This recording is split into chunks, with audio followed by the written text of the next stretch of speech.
Assalamualaikum anak-anak. Ini udah pada masuk semua belum? Masih ada di kantin nggak? Udah masuk semua? Ya udah.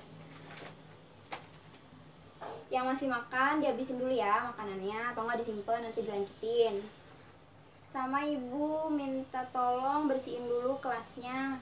Dilihat di bawahnya masih ada bekas-bekas plastik, permen, atau lautan mungkin. Ya, ibu kasih waktu ya, dibersihin dulu. Sama ketua kelasnya, Nana. Oh iya, Dias, tolong bantu ibu pasang LCD ya. Ya, kasih.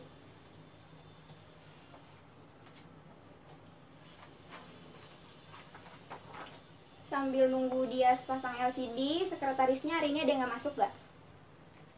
Masuk semua. Bener ya, ibu nggak pesan lagi nih. Oke, iya Dias.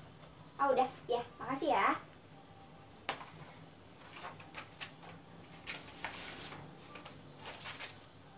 Ya, ibu buka dulu ya. Assalamualaikum warahmatullahi wabarakatuh. Sebelumnya, perkenalkan nama ibu Gia Prasita, ibu guru mata pelajaran Tata Hidang. Ibu juga mau ucapin selamat datang di SMK Negeri 11. Selamat bergabung, selamat menjadi anak SMK yang lebih dewasa, lebih berpikir kritis ya. Ya. Hari ini seperti yang diketahui kita akan belajar tata hidang.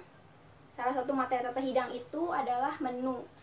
Nah, ini materi pertama yang akan ibu ajarkan di semester ini. Di materi menu ini itu tatap mukanya itu sebanyak 4 kali. Dalam 4 kali tatap muka ini ibu akan bagi teori, tugas, dan lain-lainnya. Dalam 4 tatap muka ini juga ibu menyiapkan 3 metode yang akan kita gunakan. Itu ada metode talking stick, to stray, dan problem based learning. Yang di belakang kelihatan nggak? Itu yang di belakang, yang di belakang. Iya. Kalau nggak kelihatan maju aja ke depan, nggak apa-apa, duduk di depan sini ya. Yang penting merhatiin. Kelihatan? Ya udah. Kalau gitu ibu langsung masuk aja ya. Nih ke PPT-nya udah kelihatan kan? Nah, sebelum kita masuk ke materinya, di sini ada tujuan pembelajaran. Ini bisa dibaca sendiri ya. Tujuan pembelajaran kita itu ada 9. Nah, ini adalah tujuan pembelajaran yang seharusnya yang diharapkan kita capai ketika kita selesai memahami materi ini. Nah, sekarang lanjut slide berikutnya, itu apa itu menu. Nah, sebelumnya ibu mau tanya dulu, di sini pasti udah pernah kan ke restoran fast food, ke rumah makan, atau enggak ke ya restoran-restoran lah. Udah pernah? Ada yang belum? Nah, kalau misalnya kita ke restoran kayak gitu, itu pasti dia menjual makanan dong, makanan dan minuman. Nah, kita bisa tahu mereka menjual makanan dan minuman apa itu lihatnya di mana sih? Ada yang bisa jawab? Yang bisa jawab ibu kasih 1 poin. Iya, silakan Amel. Di menu, ya. Ada lagi? Mungkin yang berbeda pendapat dengan Amel? Sama semua? Setuju? Ya, jadi benar ya. Ketika kita ke sebuah restoran atau rumah makan, kita mau pesan kita mau pesan hidangan itu pasti lihat di menu. Nah, kalau gitu ada yang bisa jelasin nggak menu itu apa sih? Ibu kasih 2 poin yang bisa.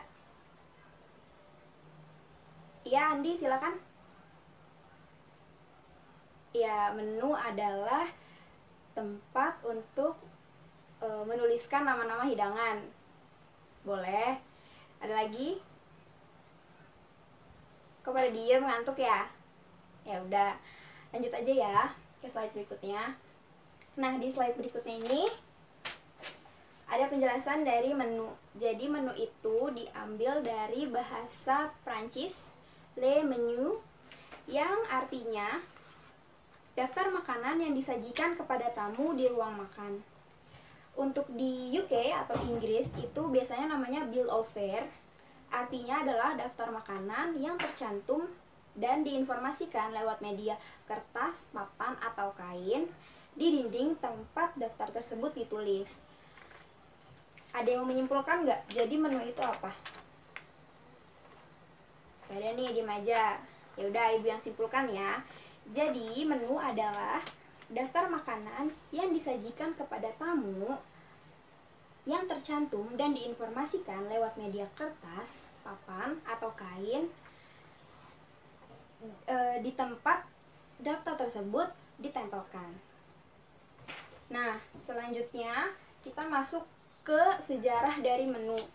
Sejarah dari menu itu dimulai pada tahun 1541, di mana Duke of Brunswick itu menuliskan segala sesuatu yang akan dihidangkan, segala sesuatu itu makanan ya, makanan minuman yang akan dihidangkan di pestanya, yang kemudian diberikan kepada tamunya. Jadi tamunya itu pada tahu hari ini hidangan di pesta ini tuh apa aja, dimulai dari Duke itu ya. Kemudian berkembang hingga akhirnya pada tahun 1765 Bu Laguerre ini memajang poster besar di depan restorannya yang berisi berisi nama-nama makanan yang disajikan di restorannya pada hari itu. Kemudian berkembanglah sekarang jadi menu yang kita kenal. Bentuk-bentuknya tuh banyak ya, seperti yang kita tahu. Nah, kita langsung aja masuk ke bentuk-bentuk menu. Di slide selanjutnya itu ada bentuk-bentuk menu. Ada yang bentuknya buku, kertas atau brosur, papan, digital board, dan PC tablet. Nah, kita bahas dulu yang pertama. Bentuk menu dalam bentuk buku. Ada yang tahu contohnya kita bisa nemuin di mana? Iya, Excel silakan. Ya, di Pizza Hut ya, di Pizza Hut menunya dalam bentuk buku. Terus selanjutnya kalau yang menu dalam bentuk kertas, ada yang bisa jawab? Iya, Salsa? Iya, kalau kita ke Solaria ya, biasanya bentuknya kertas menunya. Terus selanjutnya ada dalam bentuk papan. Nah, papan ini maksudnya apa? Pada ngerti gak? Jadi papannya ini seperti kalau misalnya kita ke restoran Chinese yang kayak seafood gitu, biasanya menunya itu ditempel di dindingnya pakai papan besar, ditulis deh misalnya fuyung hai, ayam goreng mentega, dan lain-lain beserta harganya. Itu termasuk dalam papan. Nah, tapi ada juga papan kalau kita ke restoran fast food, maaf. Contohnya McD, dulu McD itu pakai papan menu di kasirnya yang bisa dibolak-balik gitu. Jadi ketika menu paginya breakfast, dia akan pajang menu yang breakfast. Kemudian ketika sudah masuk menu lunch, dia akan putar sehingga papannya itu menampilkan menu-menu untuk lunch. Nah, contohnya kayak gitu ya. Terus terus selanjutnya itu ada digital board. Digital board itu maksudnya kayak LCD besar yang isinya menu. Biasanya kita temuin itu lagi-lagi ya di tempat fast food. Biasanya kayak Burger King. Kalau kalian ke Burger King pasti menunya itu dalam bentuk digital board di kasir. Terus selanjutnya itu ada PC tablet. PC tablet ini di Indonesia, kalau yang ibu tahu ya, pertama kali booming, bukan pertama kali ada, tapi pertama kali booming itu di salah satu restoran Korea, Mujige. Pasti pernah ke Mujige. Ya, dia pakai iPad ya untuk pesan menunya. Nah, itu juga termasuk dalam salah satu bentuk menu. Nah, ini selanjutnya ada gambar-gambarnya untuk bentuk-bentuk menu. Sampai sini ada yang mau bertanya? Enggak. Itu yang di belakang siapa namanya? Iya, kamu itu yang pakai kacamata. Tolong ya, itu handphonenya jangan dimainin dulu, disimpan dulu, kan ibu lagi ngajar. Nanti kalau udah selesai ibu ngajarnya 30 menit ke depan baru boleh dimainin lagi handphonenya ya. Ya, kasih. Oke, nah selanjutnya kita masuk ke cara menyusun menu. Cara menyusun menu itu ada 7, bisa dilihat sendiri. Yang pertama itu bentuk. Dalam menyusun menu, pertama kita harus menentukan bentuknya dulu. Kita mau bentuk menu kita itu seperti apa? Buku, kertas, digital board, atau mungkin papan, atau mungkin PC tablet. itu kita harus tentukan dulu jenisnya apa, bentuknya apa. Kemudian setelah kita menentukan bentuk menu kita itu apa, kita baru bisa menentukan jenis menu. Jenis menu ini nanti akan ibu jelaskan di sini. Singkatnya jenis menunya itu ada misalnya a la carte, table d'eau, atau special party menu. Nah setelah kita sudah menentukan jenis menunya apa, kita lanjut untuk menentukan kerangka dari menu itu. Misalnya mau taruh nama restorannya di atas kah, di bawah kah, atau misalnya dalam menu itu yang ditampilkan duluan mau appetizer atau mungkin menu paket, itu termasuk dalam kerangka. Selanjutnya menentukan karakter dari menu. Karakter dari menu ini disesuaikan dengan karakter hidangan atau restoran yang kita punya.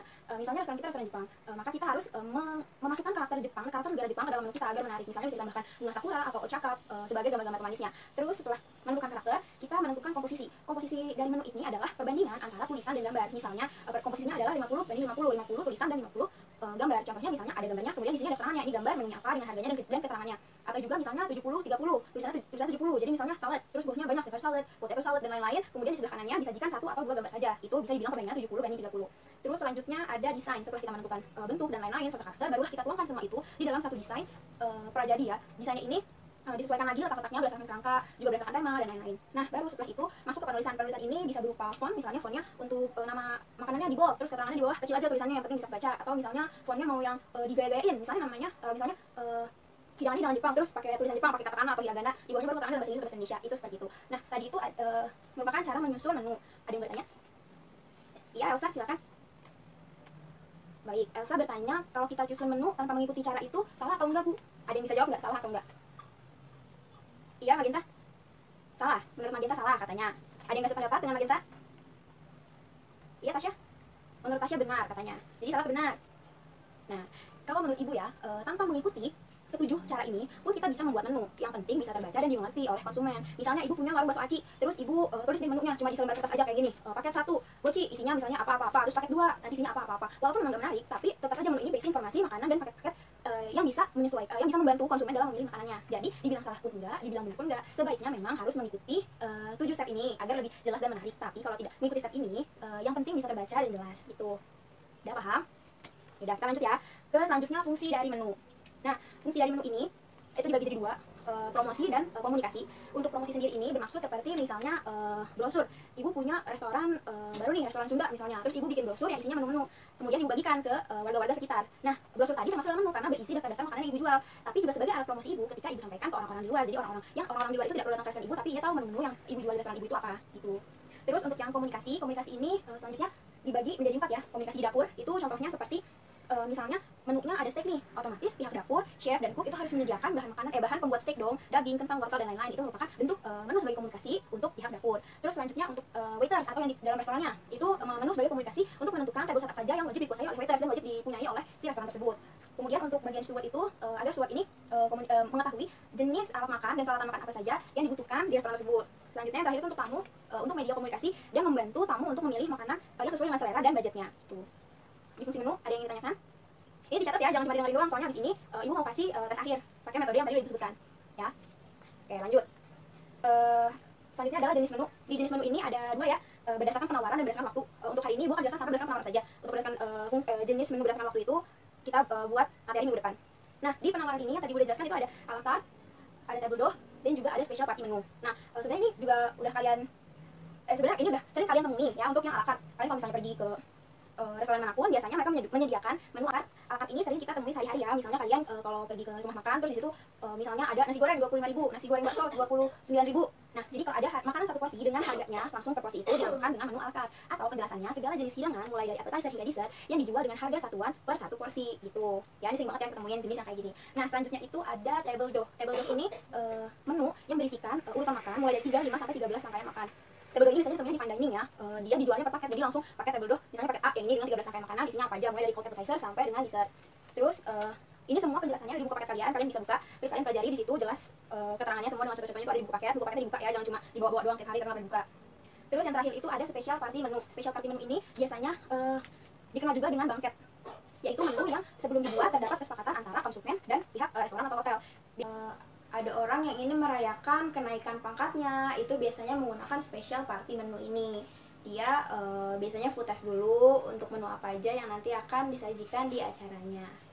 Nah, sampai sini aja materinya. Kalau misalnya kita simpulkan dari awal, kita tadi sudah membahas mengenai konsep, terus sejarah, bentuk menu, cara menyusun menu, fungsi menu, dan juga jenis menu. Nah, sekarang Ibu punya spidol. Nah, spidol ini akan Ibu ini termasuk dalam tes akhir ya. Nah, tes akhir ini Ibu akan lempar spidol ini secara acak. Nah, orang yang dapat spidol ini harus menjawab pertanyaan dari Ibu. Ketika sudah bisa menjawab, Ibu akan beri nilai. Setelah Ibu nilai, orang yang tadi baru saja menjawab berhak melemparkan spidol ini ke temannya yang manapun dan memberikan pertanyaan. Begitu terus hingga satu kelas sudah memberikan pertanyaan dan sudah memberikan jawabannya. Paham? Paham ya? Ya, Ibu mulai dari, Ibu usah lempar deh, takut kena kepala. Nih, Ibu mulai dari Sabrina. Nah, Sabrina, Ibu mau Sabrina jelasin apa itu menu. Ya, benar ya teman-teman ya. Ibu akan kasih Sabrina nilai dulu. Nah, selanjutnya Sabrina silakan lempar ke temannya yang lain. Ya.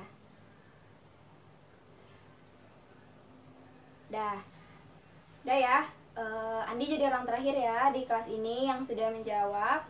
Nah, tesnya sudah Ibu masukkan, Ibu sudah beri poin siapa yang menjawab dengan benar, siapa yang menjawab ala kadarnya, cuma inget-inget aja nggak dipahamin. Selanjutnya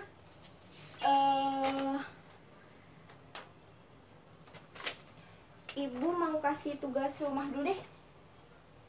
Ya dong, ada tugas rumah, masa nggak ada, nanti di rumah cuma rebahan-rebahan doang. Bu dikte aja ya tugas rumahnya. Ayo cepet siapin buku sama kertasnya. Ibu kasih 2 nomor aja kok. Yang pertama, buatlah mind map mengenai apa yang sudah Ibu ajarkan pada hari ini. Mind mapnya ditulis di buku tulis kalian masing-masing, dihias lebih bagus.